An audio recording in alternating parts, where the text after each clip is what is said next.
18। ठीक है, कौन सी बुक का? TS Grewal, page number 20.79। ठीक है, ट्रायल बैलेंस दिया हुआ है, कुछ एडजस्टमेंट दिए हुए, हमें क्या बनाना है? Trading and profit and loss account और फिर बैलेंस शीट। ठीक, तो हम स्टार्ट करते हैं। ट्रेडिंग अकाउंट बनाना, सबसे पहले ट्रेडिंग अकाउंट में क्या क्या डालेंगे?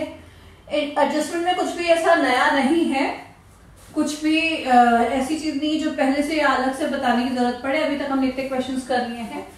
जो लास्ट एडजस्टमेंट है, अ फायर अकर्ड ऑन 1 अप्रैल 2021। ठीक है, आग लगी थी ऑर्गेनाइजेशन में कब? 2021 को, और ये आपको बोला गया है बनाने को फॉर द ईयर एंडेड 31 मार्च 2021।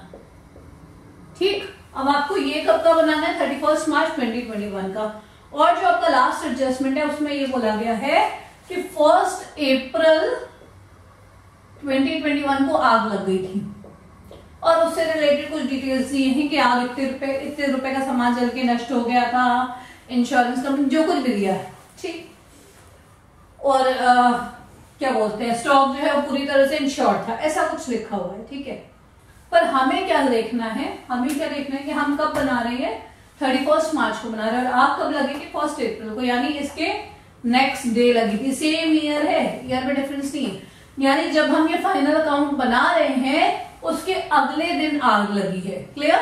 तो उसके अगले दिन आग लगी है, तो इस फाइनल अकाउंट में कुछ आएगा क्या? कुछ भी नहीं आएगा। ठीक है, वैसे सबको मालूम है कि आग लगने पे क्या क्या अकाउंटिंग ट्रीटमेंट होती है, हम कहाँ कहाँ डालते हैं, ऑलरेडी क्वेश्चन में करवाया जा चुका है।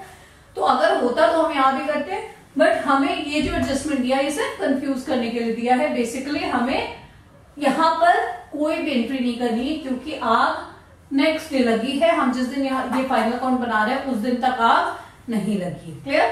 तो लास्ट वाले एडजस्टमेंट का कोई लेना देना नहीं है क्वेश्चन से। ठीक, अब हम स्टार्ट करते हैं ट्रेडिंग बनाना। ढूंढिए सबसे पहले कि ओपनिंग स्टॉक कहाँ है और कितने रुपए का है।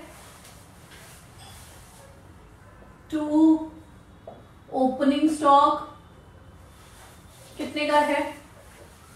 Question number 18, right? 30,000 opening stock है 30,000 का। फिर 2 परचेजेस 1,20,000 के परचेजेस हैं। ठीक है, 1,20,000 के परचेजेस है। अब हमें क्या चेक करना होता है कि कहीं कोई रिटर्न तो नहीं दिया है परचेज से रिलेटेड, या फिर कुछ एडजस्टमेंट में तो नहीं दिया है। तो हम ये दोनों चीज एक बार देखेंगे कि एडजस्टमेंट में तो परचेज से रिलेटेड कुछ भी नहीं है, पर रिटर्न दिया है डेफिनेटली, परचेज रिटर्न। सो परचेज रिटर्न है 20,000 का, परचेज रिटर्न 20,000, तो ये कितना आ गया? 1 लाख। क्लियर? उसके बाद परचेज के बाद सेल्स और सेल्स रिटर्न आता है, by sales minus sales return. दोनों का अमाउंट देख लेते हैं। सेल्स है 1,50,000 का और सेल्स रिटर्न है 10,000 का, तो ये हो गया 1,40,000। क्लियर? बात समझ आ गई? और बाद में आया क्लोजिंग स्टॉक। एक चीज दी है इसमें, एस्टैब्लिशमेंट एक्सपेंसेस, जो कई लोगों को कंफ्यूजन हो सकता है कि ये ट्रेडिंग में जाएगा, पर अगर वो मैन्युफैक्चरिंग एक्सपेंसेस होता तब वो ट्रेडिंग में जाता। ठीक है, अगर एस्टैब्लिशमेंट एक्सपेंसेस है तो वो कहाँ जाएगा? वो इनडायरेक्ट एक्सपेंस मानेंगे हम, और वो प्रॉफिट एंड लॉस में जाएगा। ओके, क्लोजिंग स्टॉक कितने का है? Closing stock is of 45,000।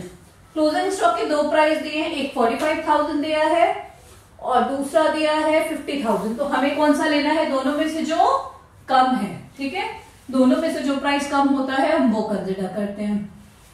तो हमने सब डाल लिया, ट्रेडिंग की सारी चीजें डाल ली। अब ऐसा कुछ भी नहीं है जो ट्रेडिंग में जाएगा, तो हमें क्या करना है? हमें ग्रॉस प्रॉफिट निकालना है। ठीक, ये टोटल आ रहा 1,85,000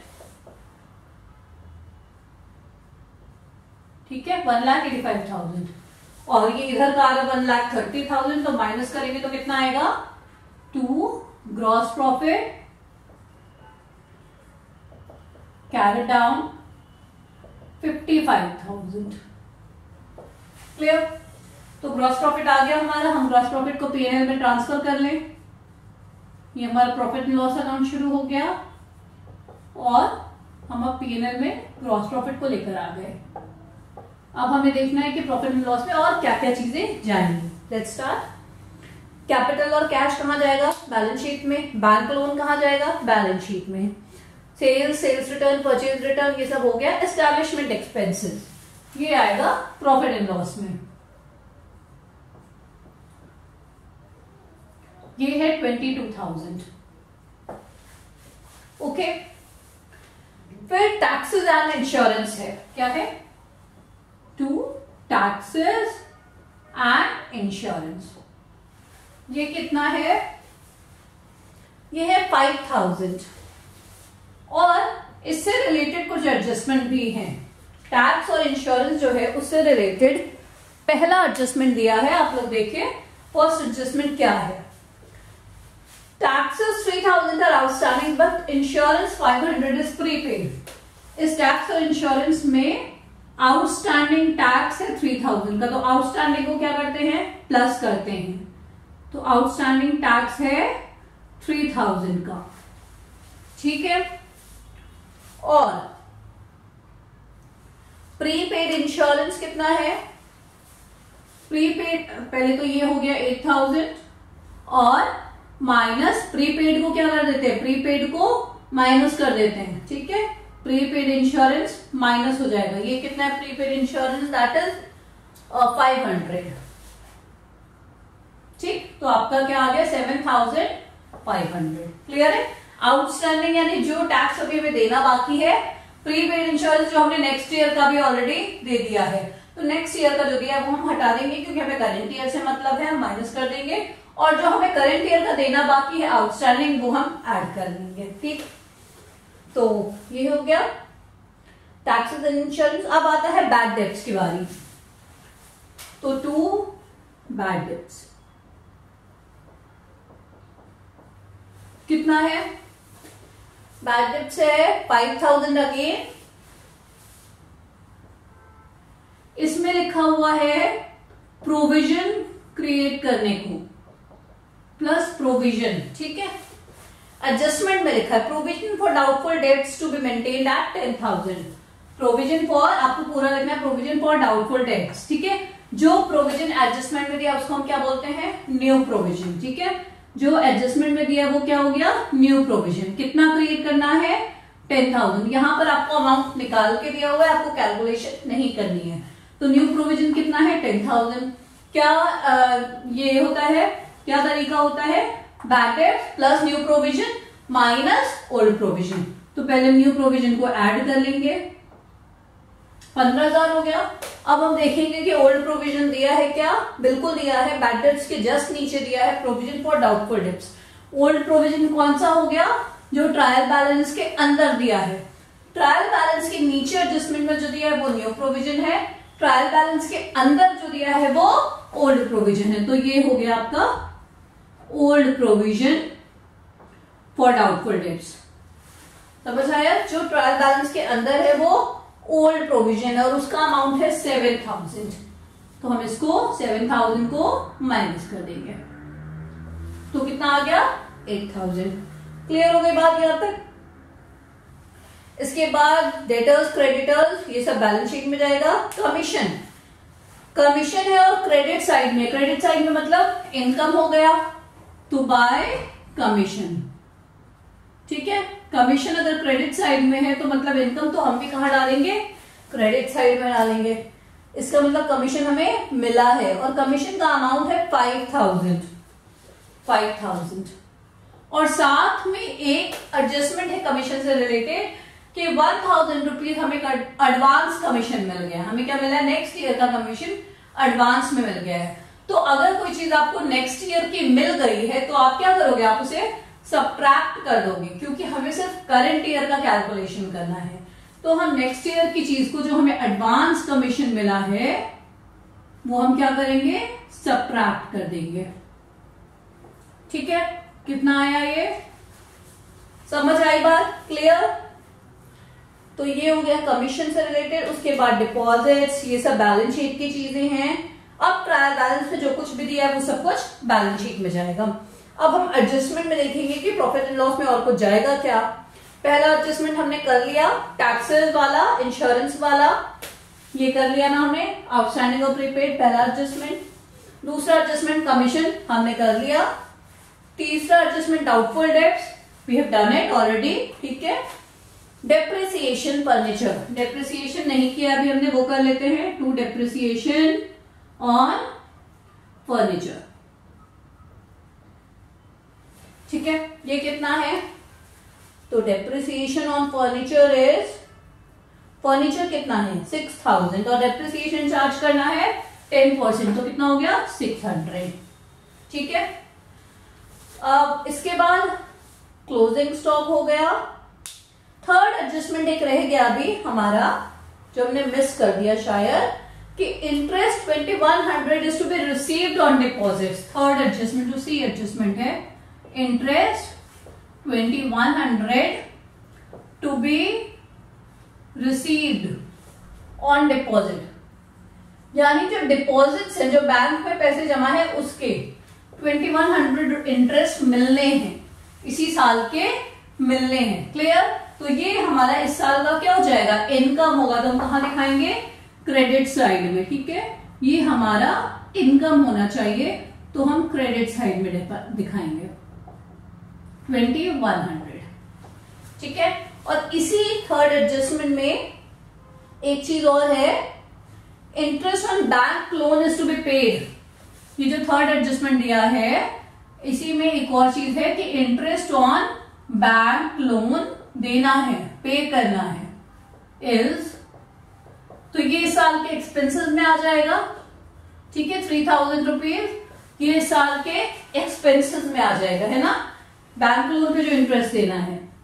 तो to interest on bank loan, समझ आ रही है बात। हम जो एडजस्टमेंट में जो चीजें उसकी दो जगह एंट्री करते हैं, एक हम यहां पर कर रहे हैं और दूसरा कहां करेंगे, बैलेंस शीट में करेंगे। तो to interest on bank loan 3000।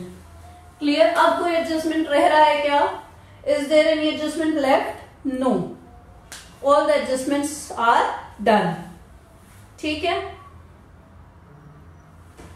So now अब हमें नेट प्रॉफिट निकालना है, सिंपल, हम नेट प्रॉफिट निकाल लेते हैं जल्दी से हम करके, और फटाफट से नेट प्रॉफिट निकालना है। कितना आ रहा है टोटल, 61,100 टोटल है, और जब हम डेबिट का टोटल माइनस कर रहे हैं तो टू नेट प्रॉफिट कितना आ रहा है, कैरी डाउन, आप लोग कैलकुलेट करो, नेट प्रॉफिट आ रहा है हमारा 20,000। ठीक है, हमने कर रखा है, नेट प्रॉफिट हमारा आ रहा है 20,000। ठीक है, तो अब हमारा नेट प्रॉफिट हमें मिल गया है, जो कि कितना है, हमने कितना निकाला नेट प्रॉफिट 20,000, ये नेट प्रॉफिट हमारा निकल गया। ठीक है, अब हम क्या करेंगे, क्या बनाना होता है इसके बाद, जब नेट प्रॉफिट आ जाता है तो इसके बाद बनाना होता है, कितना है कैपिटल, 1 लाख, कैपिटल है 1 लाख प्लस नेट प्रॉफिट कितना है 20,000, तो कितना हो गया ये 1,20,000। ठीक है, और कुछ भी है, ड्राइंग्स भी है, यस ड्राइंग्स भी है, तो ड्राइंग्स को क्या करना होता है, सबट्रैक्ट करना होता है। तो 14,000 सबट्रैक्ट हो गया, तो आया 1,06,000। ठीक है, क्लियर, 1,06,000 हो गया। अब और क्या क्या चीजें हैं, स्टार्ट करते हैं। कैश दिया है कैपिटल के बाद, कैश है 15,000। Okay, then bank loan liability में जाएगा या एसेट्स में, ऑब्वियसली लाइबिलिटी है बैंक लोन। ठीक है, बैंक लोन शायद 1,20,000 का है, एम आई राइट, नहीं 20,000 का है सिर्फ, बैंक लोन 20,000 का है, और साथ में इंटरेस्ट भी देना है ना, जो एडजस्टमेंट में लिखा था कि इंटरेस्ट ऑन बैंक लोन, तो इंटरेस्ट देना है हमें कितना 3000, तो ये कितना हो गया 23,000। ठीक है, बैंक लोन के बाद परचेज सेल्स इन सबसे मतलब नहीं है। फिर हम आ जाएंगे सीधे डेटर्स पे, और डेटर्स कितना होगा, सो डेटर्स है 50,000। ठीक है, डेटर्स है 50,000, और डेटर्स में से हमें सबट्रैक्ट क्या करना है, हमें जो न्यू प्रोविजन दिया था, यानी जो एडजस्टमेंट में 10,000 रुपए का प्रोविजन दिया था, वो हमें सबट्रैक्ट करना है। जो ट्रायल बैलेंस के अंदर प्रोविजन या बैड डेब्ट है उससे हमें कोई मतलब नहीं होता है, हमें सिर्फ एडजस्टमेंट वाली चीजों से मतलब होता है। ठीक है, डेटर्स के बाद क्रेडिटर्स 20,000, क्रेडिटर्स लाइबिलिटी होते हैं 20,000। फिर डिपॉजिट्स कितने हैं,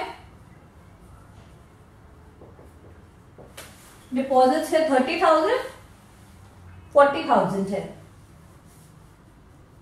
यस, डिपॉजिट इज 40,000 और साथ में कुछ इंटरेस्ट भी मिला है। 40,000 तो डिपॉजिट है और कुछ एडजस्टमेंट में लिखा था ना कि कुछ इंटरेस्ट मिलना बाकी है, कितना है 2100 इंटरेस्ट अभी क्या है मिलना बाकी है, यानी ये। तो हम इसको ऐड करके पूरा डिपॉजिट का अमाउंट कितना आया हमारे पास 42,100 हो गया। अब ड्राइंग हो गया, फर्नीचर बचा है। फर्नीचर है 6,000 का, जिसमें से डेप्रिसिएशन चला गया 600 का, तो हो गया 5,400। क्लियर। अब फर्नीचर के बाद bills receivable and bills payable. Bills receivable इधर आएगा एसेट में और बिल्स पेबल लाइबिलिटी में आएगा। ठीक है, बिल्स रिसीवेबल कितना है 32,000 और बिल्स पेबल कितना है 25,000। ओके, फिर अब आ गई जीएसटी आपकी। जीएसटी करने से पहले हम एक बार सारे एडजस्टमेंट को देख लें कि क्या क्या एडजस्टमेंट जो है वो बैलेंस शीट में आना चाहिए, उसके बाद हम जीएसटी करेंगे। तो सबसे पहला एडजस्टमेंट है आउटस्टैंडिंग टैक्स थे। तो टैक्स जो आउटस्टैंडिंग होता है वो क्या हो जाता है, वो लाइबिलिटी होती है ना। टैक्स में तो हम जोड़ते हैं और यहां पर लाइबिलिटी में दिखाते हैं कितना 3,000। और प्रीपेड इंश्योरेंस था, प्रीपेड चीजें क्या हो जाती हैं, एसेट हो जाता है। तो प्रीपेड इंश्योरेंस जो था 500 रुपए का, वो एसेट हो गया। क्लियर। देन कमीशन एडवांस में मिला है। अब आपको कोई चीज एडवांस में मिली है, पैसा पहले मिल गया है, काम अभी नहीं किया है, तो वो आपके लिए हमेशा क्या हो जाएगी, वो लाइबिलिटी हो जाएगी। जिस चीज का भी आपको पैसा पहले मिल गया और काम अभी नहीं किया, वो लाइबिलिटी होती है।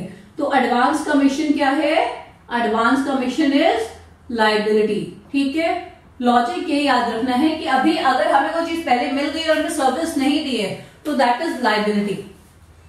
तो एडवांस कमीशन कितना था 1,000 एंड दैट इज लाइबिलिटी। ठीक है, अब इसके बाद थर्ड जो है क्या है, interest on deposit. Interest on deposit हमने ऐड कर दिया यहां पर। ठीक है, और इंटरेस्ट ऑन बैंक लोन भी हमने ऐड कर दिया, कोई दिक्कत नहीं है इसमें। फर्नीचर का डिप्रिसिएशन हमने फर्नीचर में से माइनस कर दिया, कोई प्रॉब्लम नहीं है। क्लोजिंग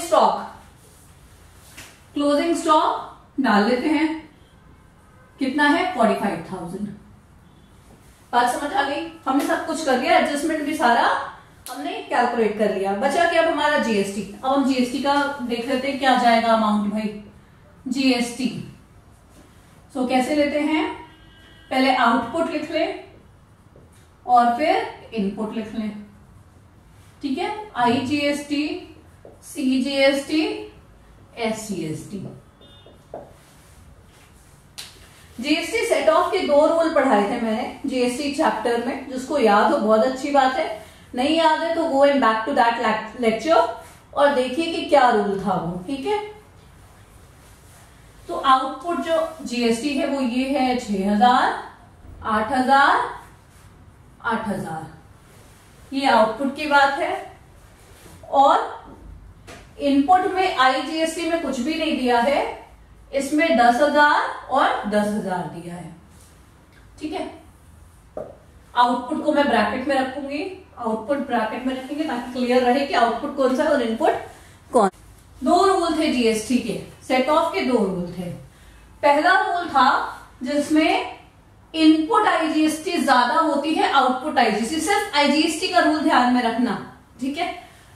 इनपुट आईजीएसटी ज्यादा होती है आउटपुट आईजीएसटी से, ठीक है। उसमें अलग तरीके से सेट ऑफ होता है। उसमें हम क्या करते हैं, उसमें पहले हम आईजीएसटी को खत्म कर देते हैं, पहले हम जो आईजीएसटी है उसको बिल्कुल फिनिश कर देंगे, इनपुट जितना है वो हर जगह से सेट ऑफ हो जाएगा, तब हम सीजीएसटी और एसजीएसटी की तरफ बढ़ेंगे, ठीक है। वो था केस 1 जो हमने लास्ट लेक्चर में क्वेश्चन नंबर 17 में किया है। क्वेश्चन नंबर 17 में इनपुट आईजीएसटी ज्यादा थी आउटपुट आईजीएसटी से, ठीक है। यहां पर दूसरा केस है, यहां पर कौन सा केस है, output IGST is more than input IGST, ठीक है। What, output IGST is more than input IGST. इसमें क्या करना होता है हमें, इसमें बहुत सिंपल है, बड़े ध्यान से देखना कि क्या करना होता है। आईजीएसटी इसका बैलेंस, इसमें तो कुछ है नहीं भाई, इसमें कुछ दिया ही नहीं है, कुछ दिया भी होता तो हम इसको यहां पर सेट ऑफ कर लेते। तो हम क्या करेंगे ऐसे केस में, पहले हम जो गिवन है इसकी बात कर रही हूं मैं, आउटपुट 6,000, 8,000, 8,000, ठीक है, और इनपुट ये दिया हुआ, ये आपके क्वेश्चन में ऑलरेडी गिवन है। जीएसटी सेट ऑफ के दो रूल होते हैं, एक अगर इनपुट आईजीएसटी ज्यादा हो आउटपुट आईजीएसटी से तब कैसे सेट ऑफ करते हैं, वो क्वेश्चन नंबर 17 में ऑलरेडी करवाया जा चुका है। उसमें क्या थी, input IGST was more than output IGST, ठीक है। तो वो था क्वेश्चन नंबर 17 की बात। लेकिन यहां पर क्या है, केस नंबर 2 है, सेट ऑफ का जो रूल नंबर 2 है, जिसको जीएसटी का सेट ऑफ रूल नहीं आता, जीएसटी चैप्टर के लेक्चर में जाइए, उसमें बहुत अच्छे से एक एक इलस्ट्रेशन करवा के, क्वेश्चन करवा के समझाया गया सेट ऑफ रूल, ठीक है। तो जीएसटी का रूल जो सेकेंड केस है, ये केस जिसमें output IGST is more than input IGST, आपको ध्यान किसका रखना है, आईजीएसटी का, ठीक है। तो output IGST is more than input IGST. इस केस में क्या है, आउटपुट तो 6,000 है, इनपुट कुछ भी नहीं है। ऐसे हम कैसे सेट ऑफ करते हैं, ऐसे में सिंपल तरीका है सेट ऑफ करने का कि आप जो है पहले तो आप इनको सेट ऑफ कर लो अपने में। अभी यहाँ पर कोई भी अमाउंट नहीं है, यहाँ पर क्या है, कोई भी अमाउंट नहीं है, ओके। लेकिन अगर अमाउंट होता भी तो हम पहले आईजीएसटी को सेट ऑफ कर लेते हैं, सीजीएसटी को सीजीएसटी के इनपुट से सेट ऑफ कर लेते हैं, एसजीएसटी को एसजीएसटी के इनपुट से, ठीक है। और फिर अगर जो बैलेंस इन दोनों का कुछ बचता है तब हम इसको सेट ऑफ करते हैं, ठीक है। जैसे यहां पर देखते हैं हम कि यहां पर हमने कैसे करना है, ठीक है। अब देखते हैं, ये आपका इनपुट है, ठीक है। अब यहां बैलेंस क्या आएगा, आउटपुट का बैलेंस क्या बचेगा, ये पूरा 6,000 है, कुछ भी सेट ऑफ नहीं हो पा रहा है, तो पूरा 6,000 पे बैलेंस बचा। ब्रैकेट में क्यों है, क्योंकि आउटपुट बचा है, क्लियर। यहां पर 8,000 आउटपुट है और 10,000 इनपुट है, तो बैलेंस कितना बचेगा, हम इसको आपस में पहले सेट ऑफ करेंगे। पहले हम कोई और कुछ और नहीं, इसमें रूल है कि पहले आपको आईजीएसटी खत्म करना है फिर सीजीएसटी लाना है। केस 2 में ऐसा रूल बिल्कुल नहीं है। केस 2 का मतलब when output IGST is more than input IGST, this is case number 2, ठीक है। सेट ऑफ रूल का केस नंबर 2, ओके। तो इसमें क्या है, output IGST is more than input IGST. इसमें क्या होता है, आपको अब क्या करना है, पहले आप सीजीएसटी के आउटपुट और इनपुट को सेट ऑफ कर लो। तो हमने आउटपुट को इनपुट से सेट ऑफ किया, बैलेंस क्या बचा, 2,000 रुपए। ये 2,000 इनपुट का है, आउटपुट का है, आउटपुट तो खत्म हो गया पूरा, बचा क्या, इनपुट, यानी ये 2,000 इनपुट है, क्लियर। और अब यहां पर भी एसजीएसटी 8,000 है और 10,000 इनपुट है, तो इनको आपस में सेट ऑफ करेंगे तो बचा क्या हमारे पास, 2,000, और 2,000 इनपुट बचा है, आउटपुट खत्म हो चुका है पूरा, बचा क्या, इनपुट, क्लियर। यहां तक सब बात क्लियर है। तो अब हमें क्या करना है, ये जो 2,000 रुपए बचा है इनपुट का, इसका तो आउटपुट बचा है क्योंकि इसका इनपुट कुछ था ही नहीं, कुछ सेट ऑफ ही नहीं हो पाया, इसका आउटपुट बचा है। तो अब हम जब ये आपस में सेट ऑफ हो गए हैं और फिर इनपुट बचा हुआ है, तो हम इस इनपुट से अब क्या करेंगे, आईजीएसटी को सेट ऑफ करेंगे, ठीक है। केस नंबर 1 में इसका जस्ट ऑपोजिट होता था, वो आप केस नंबर 1 में देखिएगा, क्वेश्चन नंबर 17 में देखिएगा, या फिर जीएसटी चैप्टर के लेक्चर में देखिएगा, क्योंकि मैं दोनों एक साथ बताऊंगी तो आप कंफ्यूज हो जाओगे। मैं सिर्फ केस नंबर 2 की बात करूंगी। जब आउटपुट आईजीएसटी ज्यादा है किससे, इनपुट आईजीएसटी से, आपको क्या करना है, सीजीएसटी को आपस में सेट ऑफ कर लो, जो बैलेंस आया वो निकाल लो, एसजीएसटी को आपस में सेट ऑफ कर लो, जो बैलेंस आया वो निकाल लो। ठीक, अब इन दोनों का जो इनपुट का बैलेंस बचा है, इससे एक एक करके आप आईजीएसटी को जितना खत्म कर सकते हो उतना खत्म कर लो। इनपुट से इनपुट सीजीएसटी से पहले आउटपुट आईजीएसटी खत्म होगा, फिर भी कुछ बचा रहेगा तो इनपुट एसजीएसटी से होगा। ठीक है, जैसे नेक्स्ट स्टेप में अब क्या करेंगे हम, ये आउटपुट है ना, सेट ऑफ क्या चीज, output IGST from input CGST. ठीक है, set of output IGST from input CGST. Input CGST कितना है, 2000। ठीक, ठीक है, 2000 है। अब यहां कितना बैलेंस आया, 4000। ये 4000 बैलेंस किस चीज का है, ये जो बैलेंस आया ये आउटपुट है या इनपुट है, इनपुट तो पूरा खत्म हो गया, यहां से लेकर आए थे इनपुट खत्म, यानी ये आउटपुट आईजीएसटी अभी भी कितना बचा है, 4000। क्लियर, और ये 2000 हमने पूरा खत्म कर दिया, ये 2000 खत्म होके यहाँ पर क्या हो गया, नील हो गया। बात समझ आ गई, ये हम पूरा यहाँ पर लेकर आ गए और ये नील कर दिया हमने, एग्जॉस्ट कर दिया इसको। अब आपका फिर 4000 अभी भी बचा है, लेकिन यहां अभी भी बैलेंस बचा हुआ है, 2000 जो इनपुट का बैलेंस है ये बचा हुआ है, तो हम इस इनपुट को भी इसको खत्म करने के लिए लेकर आएंगे। अब सेट ऑफ क्या होगा, सेट ऑफ यही आउटपुट आईजीएसटी फ्रॉम किससे सेट ऑफ हो रहा है, इनपुट एसजीएसटी से। समझ आ गई बात, इनपुट एसजीएसटी से 2000 रुपए हम सेट ऑफ कर देंगे। अब क्या बैलेंस बचा, 2000 रुपए अभी भी आउटपुट आईजीएसटी का बैलेंस बचा है, यानी आपका जो फाइनल जो जीएसटी का बैलेंस आएगा वो कौन सा आएगा, 2000 रुपए आउटपुट आईजीएसटी, क्योंकि अब तो सब कुछ खत्म हो गया, अब ये तो नील था ही और ये भी नील हो गया, तो अब कुछ भी नहीं बचा, अब सिर्फ आउटपुट आईजीएसटी बचा है जो हमारे बैलेंस शीट में दिखाई देगी, बाकी सब कुछ फिनिश हो गया। आई बात समझ में। केस नंबर 2 में हमें क्या करना होता है, केस नंबर 2 में यानी जब आउटपुट आईजीएसटी ज्यादा होता है इनपुट आईजीएसटी से, तो आपको पहले सीजीएसटी को आपस में सेट ऑफ कर लो, एसजीएसटी को आपस में सेट ऑफ कर लो, उसके बाद अगर कोई बैलेंस बचता है तो आईजीएसटी के पास ले जाओ और सेट ऑफ कर दो। यही इस पूरे क्वेश्चन में है। आपका बैलेंस कितना आया, 2000 रुपए आउटपुट आईजीएसटी। आउटपुट क्या होती है, लायबिलिटी या एसेट, आउटपुट लायबिलिटी होती है, तो हम लायबिलिटी साइड में आउटपुट आईजीएसटी को लेकर आएंगे। ठीक है, 2000 रुपीज। आई बात समझ में। तो ऐसे हमने सारी चीजें डाल ली, कुछ भी बचा नहीं है ना, एवरीथिंग इज डन। और अब हमें क्या करना है, अब हमें टोटल कर देना है। ये तो प्रॉफिट एंड लॉस का टोटल है, इसका टोटल आपको करना है, तो करिए इसका टोटल और देखिए क्या आ रहा है।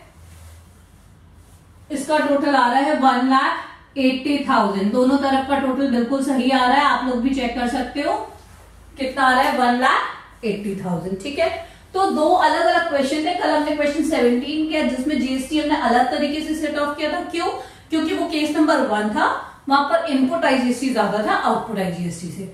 ये दोनों केस अगर जिसको नहीं समझ में आया है वो समझने के लिए आप जीएसटी चैप्टर के लेक्चर पे जाओगे, सेट ऑफ करके वो समझाया हुआ है, इलस्ट्रेशन 11, 10, 11, 12 सारे इलस्ट्रेशंस करवाए हुए हैं।